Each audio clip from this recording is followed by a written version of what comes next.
राधे राधे। जय श्री कृष्णा। आपका दिन शुभ और मंगलमय हो।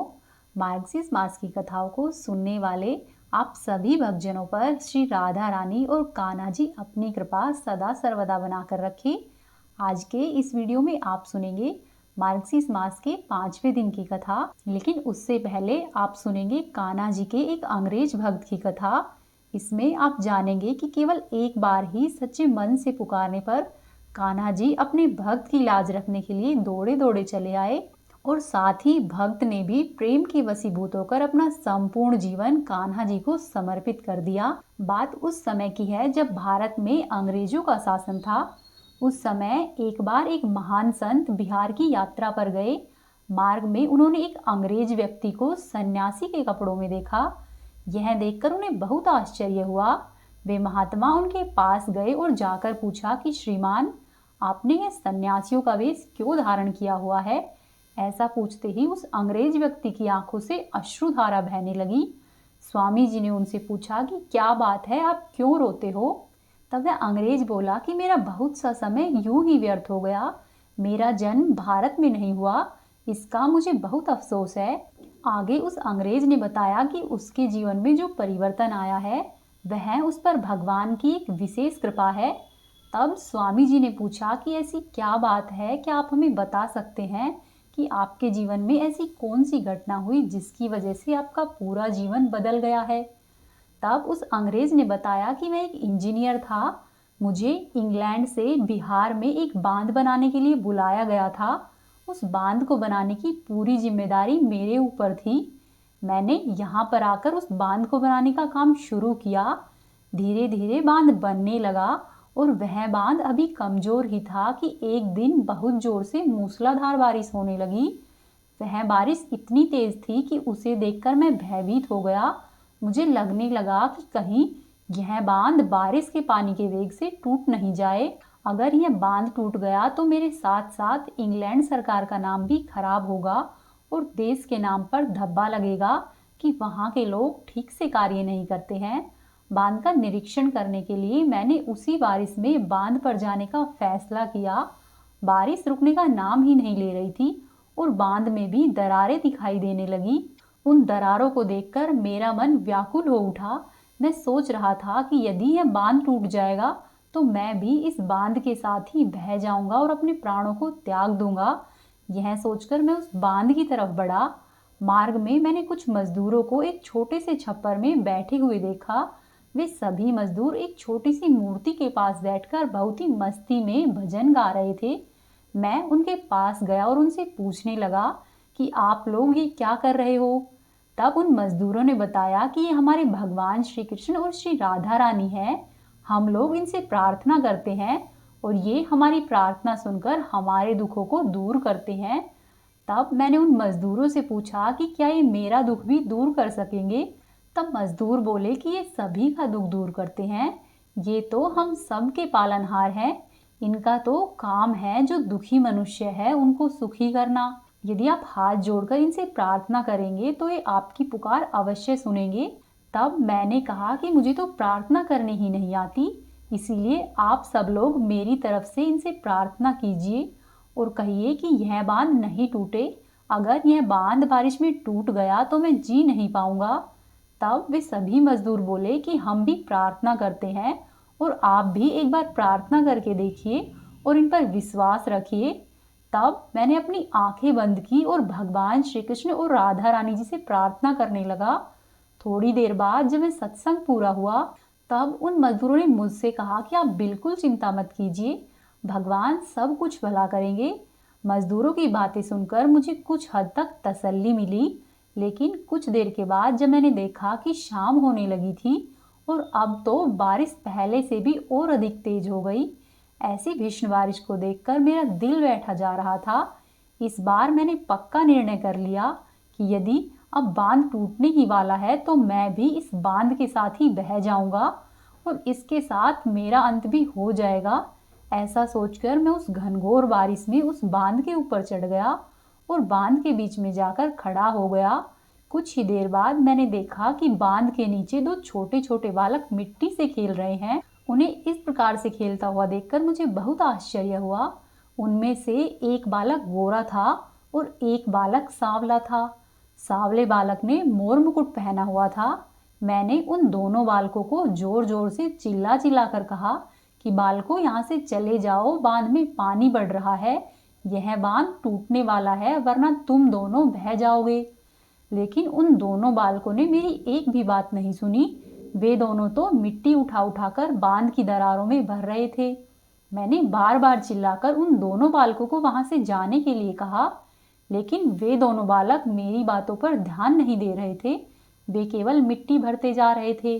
तब मैंने बहुत जोर से मजदूरों को आवाज लगाई और कहा कि जल्दी से यहाँ पर आओ। देखो, बांध के नीचे दो बालक खेल रहे हैं, उन्हें यहाँ से हटाओ, वरना वो दोनों मारे जाएंगे। मेरी आवाज सुनकर सभी मजदूर दौड़ते हुए मेरे पास आए। जब उन्होंने बांध के नीचे देखा तो उन्हें वहां पर कोई भी नहीं दिखा। मजदूर बोले कि साहब, वहां बांध के नीचे तो कोई भी नहीं है, आप हमें किसको हटाने के लिए कह रहे हैं? तब मैंने कहा कि क्या तुम्हें वहां पर दो बालक मिट्टी से खेलते हुए दिखाई नहीं दे रहे? तब मजदूर बोले कि नहीं साहब, वहां पर कोई नहीं है, हमें कोई नहीं दिख रहा। तब मैंने कहा कि ध्यान से देखो, दो छोटे छोटे बालक है, एक सांवले रंग का है और एक गोरा है। सांवले रंग के बालक ने मोर मुकुट पहना है। तब मजदूरों ने फिर से कहा कि नहीं साहब, हमें वहां पर कोई भी बालक नहीं दिख रहा है। तब मैंने कहा कि ऐसा कैसे हो सकता है, मुझे वो दोनों बालक दिखाई दे रहे हैं, तो तुम सभी को क्यों नहीं दिख रहे? वे दोनों बालक मिट्टी उठा उठाकर बांध की दरारों में भर रहे हैं, क्या तुम सब लोग ये भी नहीं देख पा रहे हो? तब वो मजदूर बोले कि नहीं, हम ये नहीं देख पा रहे हैं। और उन मजदूरों को समझते हुए देर नहीं लगी। वे बोले कि साहब, लगता है भगवान ने आपकी प्रार्थना सुन ली। वे दोनों बालक और कोई नहीं, भगवान श्री कृष्ण और श्री बलराम जी है। यदि वे इस बांध की दरारों में मिट्टी भर रहे हैं तो आप निश्चिंत हो जाइए, अब इस बांध को कुछ नहीं होगा। भगवान श्री कृष्ण ने आपकी प्रार्थना सुन ली है, तभी तो आपको उनके दर्शन हुए हैं और हमें वह दिखाई नहीं दे रहे हैं। वे आपकी प्रार्थना सुनकर आपकी रक्षा करने आए हैं। मुझे उनकी बातों पर बिल्कुल विश्वास नहीं हो रहा था। कुछ देर बाद मैंने देखा कि जहां पर वे दोनों बालक खेल रहे थे, वहां पर अचानक ही एक बहुत तेज प्रकाश हुआ और वे दोनों बालक गायब हो गए। यह चमत्कार देखकर मैं बेहोश हो गया। मेरे बेहोश होते ही वे सभी मजदूर मुझे उठाकर मेरे बंगले पर ले आए। जब मुझे होश आया तब तक सुबह हो चुकी थी। सुबह मुझे मालूम हुआ कि पूरी रात बहुत ही तेज मूसलाधार बारिश हो रही थी और ऐसी भीषण बारिश में वह आधा पका हुआ बांध जैसे का तैसा खड़ा था। उस बांध को कुछ भी नहीं हुआ था। ऐसी भीषण बारिश में उस आधे पके बांध का टिके रहना असंभव था। यह सब भगवान की ही कृपा थी, जिससे कि उस बांध को कुछ भी नहीं हुआ। इस घटना के बाद मैं विचार करने लगा कि स्वयं भगवान श्री कृष्ण ने मेरी प्रार्थना सुनी और मेरे बांध की रक्षा करने आए। इसके बाद मेरा सांसारिक जीवन से मोहभंग हो गया और मैंने सब कुछ छोड़कर भगवान श्री कृष्ण की भक्ति करने का निर्णय किया। उसी दिन मैंने अपनी नौकरी से इस्तीफा दे दिया और अपना सारा जीवन भगवान श्री कृष्ण को समर्पित कर दिया। उस दिन के बाद से मैं सब जगह पर भगवान श्री कृष्ण की खोज करता रहता हूँ और मैं एक बार फिर से भगवान श्री कृष्ण की वही मोहक छवि देखना चाहता हूँ। इसीलिए मैं हर समय उन्हीं का भजन करता हूँ और उनका नाम लेकर मुझे अपार शांति मिलती है। ऐसा बताते बताते उस अंग्रेज की आंखों से एक बार फिर से अश्रुधारा बह निकली और वह प्रेम के वशीभूत होकर एक बार फिर से रोने लगा और भगवान श्री हरि की भक्ति में फिर से लीन हो गया। और स्वामी जी उससे उसकी बात जानकर अपने गंतव्य स्थान की ओर चले गए। तो इससे हमें पता चलता है कि यदि हम भगवान को सच्चे मन से पुकारे तो भगवान देश, व्यक्ति, समाज कुछ नहीं देखते, केवल अपने भक्तों का मान रखते हैं और किसी न किसी रूप में उनकी सहायता अवश्य ही करते हैं। भगवान तो केवल भाव के भूखे होते हैं। जहाँ उन्हें प्रेम मिलेगा, कान्हा जी वहीं पर पहुंच जाएंगे। अब आप सुनिए मार्गशीर्ष मास महात्म्य के आगे की कथा। राजा सुयज्ञ बोले कि प्रभु, आज मेरा जन्म सफल हो गया, जीवन सार्थक हो गया। मेरे लिए आपका श्राप भक्ति का कारण होने से वरदान बन गया है। समस्त मंगलों का भी मंगल करने वाली हरि की भक्ति परम दुर्लभ है। हे विप्रवर, वेदों में जो 5 प्रकार की भक्ति बताई गई है वह भी इसके समान नहीं है। महामुनि, परमात्मा श्री कृष्ण में जिस प्रकार मेरी भक्ति संभव हो सके वह उपाय कीजिए, क्योंकि वह सभी के लिए परम दुर्लभ है। हे ब्राह्मण देव, केवल जल में तीर्थ ही तीर्थ नहीं है, मिट्टी और पत्थर की प्रतिमा रूप देवता ही देवता नहीं है। श्री कृष्ण भक्त ही मुख्य तीर्थ और देवता है। वे जल में तीर्थ और मिट्टी पत्थर के देवता दीर्घ काल में उपासक को पवित्र करते हैं, परंतु श्री कृष्ण भक्त दर्शन मात्र से ही मनुष्य को पवित्र करते हैं और उनके पापों का भी हरण करते हैं। समस्त वर्णों में ब्राह्मण श्रेष्ठ है, उनमें भी जो भारतवर्ष में रहकर स्वधर्म पालन में लगे रहते हैं वे श्रेष्ठ हैं। उनमें भी जो श्री कृष्ण मंत्र का उपासक और श्री कृष्ण की भक्ति में पारायण होते हैं तथा प्रतिदिन ही श्री कृष्ण के नैवेद्य का भोजन करते हैं, वही सर्वश्रेष्ठ और महान पवित्र है। आप वैष्णव है, अतः ब्राह्मणों में श्रेष्ठ है, साथ ही महान ज्ञान के श्रेष्ठ सागर है। हे मुने, आप जैसे शिव शिष्य महात्मा पुरुष को पाकर मैं दूसरी किसकी शरण में जाऊं? हे महामुने, आपके श्राप से इस समय मैं गलित कुष्ठ का रोगी हूँ, अपवित्र हूँ और तप के अधिकार से वंचित हूँ। ऐसी दशा में मैं किस प्रकार से तपस्या करूं? राजा की बात सुनकर सूतपा बोले कि हे राजन, सनातनी विष्णु माया हरिभक्ति प्रदान करने वाली है। वह जिन लोगों पर कृपा करती है उन्हें भगवान की भक्ति देती है। माया जिन्हें मोहती है उन्हें हरिभक्ति नहीं देती है, अपितु उनको नश्वर धन देकर ठग लेती है। अतः तुम प्राकृत गुणों से रहित कृष्ण प्रेममयी शक्ति तथा श्री कृष्ण के प्राणों की अधिष्ठात्री देवी श्री राधा रानी की आराधना करो, जो कि संपूर्ण संपदाओं को देने वाली है। उनके अनुग्रह एवं सेवा से शीघ्र ही गोलोक में चले जाओगे। वे सर्वराध्य श्री कृष्ण से भी पूजित एवं सेवित है। निर्गुण परमात्मा भगवान श्री कृष्ण ध्यान से भी वश में नहीं होने वाले और दुराध्य है। उनकी सेवा करके भक्तजन दीर्घ काल तक अनेक जन्मों के पश्चात गोलोक में जाते हैं, परंतु सर्व संपत्ति स्वरूपिणी श्री राधा महाविष्णु की भी जननी है, कृपामयी है। अतः उनकी सेवा करके भक्तजन शीघ्र ही गोलोक में चले जाते हैं। तुम 1 सहस्त्र वर्षों तक ब्राह्मणों का चरणोदक पीते रहो। ऐसा करने से तुम कामदेव के समान रूपवान तथा रोगहीन हो जाओगे। जब तक पृथ्वी ब्राह्मण के चरणोदक से भीगी रहती है तब तक उस ब्राह्मण भक्त पुरुष के पितर कमल के पत्तों में जल पीते हैं।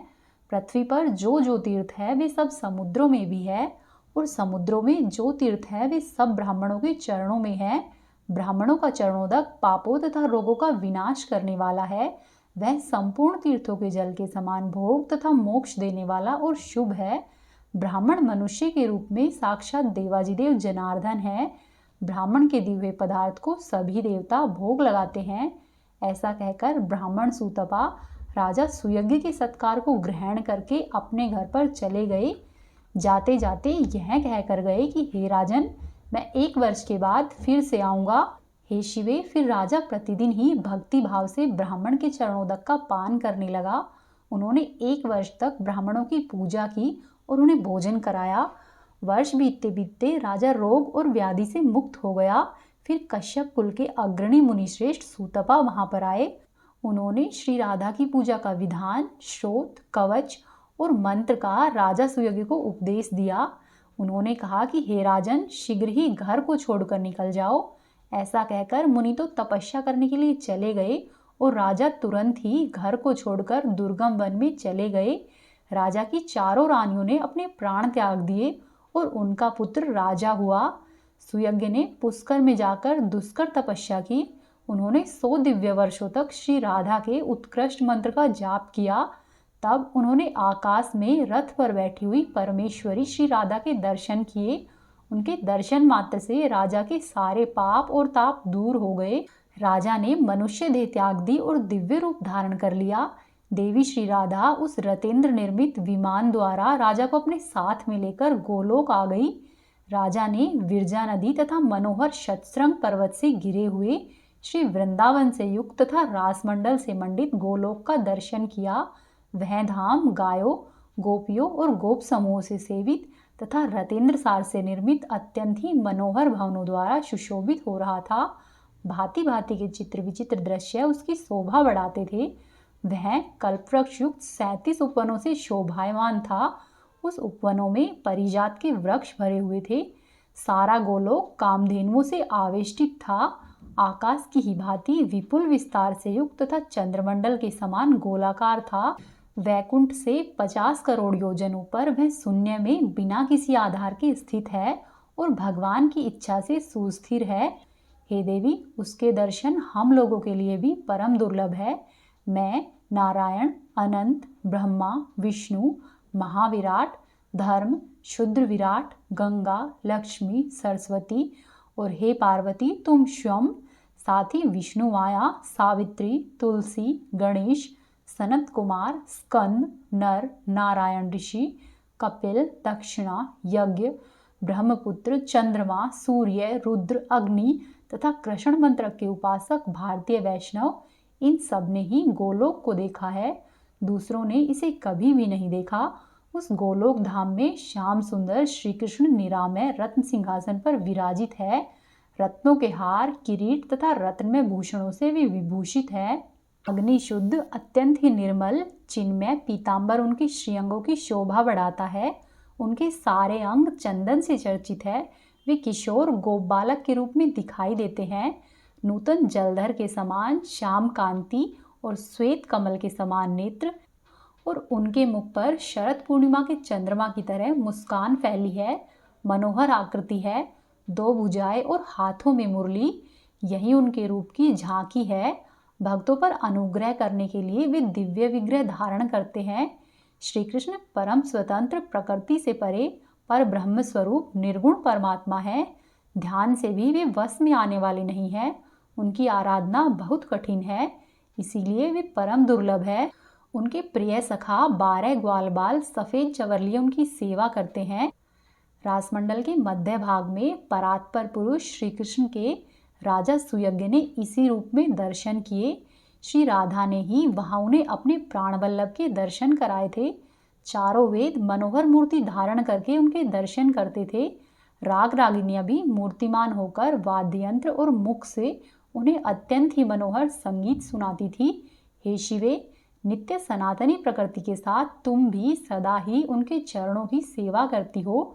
वे तुलसी दल से मंडित है तथा कस्तूरी, कुमुद, गंधन, चंदन, दूर्वा, अक्षत, पारिजात के पुष्प तथा विरजा के निर्मल जल से उनके लिए नित्य ही अर्घ्य दिया जाता है। वे ही सर्वमंगल स्वरूप, सर्वमंगल कारण, सर्वमंगल दाता तथा समस्त मंगलों के भी मंगल है। श्री कृष्ण का दर्शन करके सशंकित होकर राजा सुयज्ञ तुरंत ही रथ से उतर पड़े और नेत्रों से आंसू बहाते हुए पुलकित शरीर से भगवान के चरणों में मस्तक रखकर उन्हें प्रणाम किया। परमात्मा श्री कृष्ण ने राजा को अपना दासत्व, शुभाशीर्वाद, सत्य और अविचल भक्ति प्रदान की, जो हम लोगों के लिए भी परम दुर्लभ है। तदंतर श्री राधा अपने रथ से उतरकर श्री कृष्ण के वक्ष में विराजित हो गई। उनकी अत्यंत प्यारी गोपियां सफेद चवर लिए हुए उनकी सेवा में लग गई। उनके आने पर श्री कृष्ण भक्ति और आदर से सहसा ही उठकर खड़े हो गए।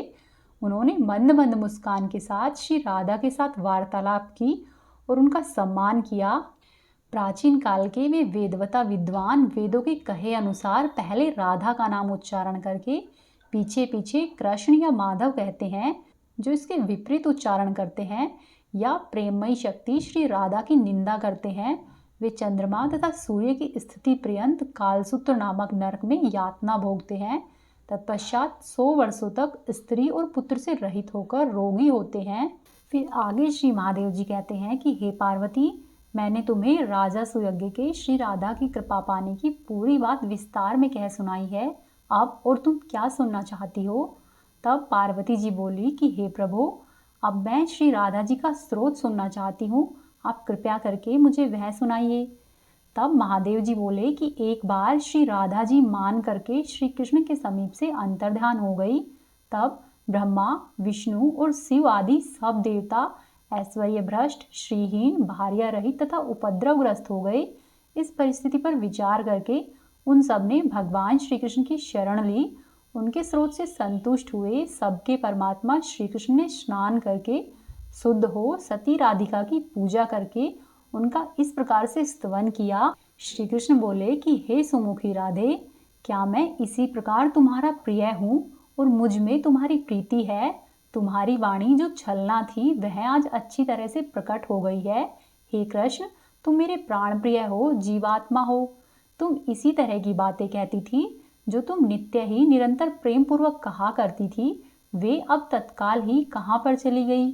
मैं पहले तुम्हारे सामने जो कुछ कहता था, मेरा वचन आज भी ध्रुव सत्य है। तुम मेरे पांचों प्राणों की अधिष्ठात्री देवी हो। राधा मेरे लिए प्राणों से भी बढ़कर प्रिय हो। मेरी ये बातें जैसे पहले सत्य थी उसी तरह से आज भी है। मैं तुम्हें अपने पास रखने में समर्थ नहीं हो सका, अतः तुम्हारे बिना मेरे प्राण चले जा रहे हैं।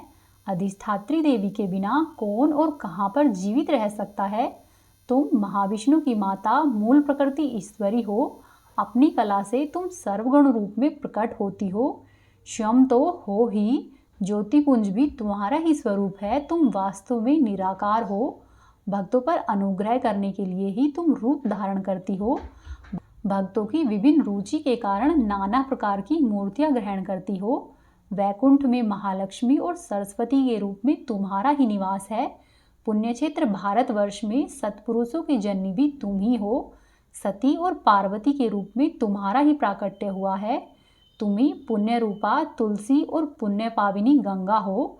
ब्रह्मलोक में सावित्री के रूप में तुम ही रहती हो।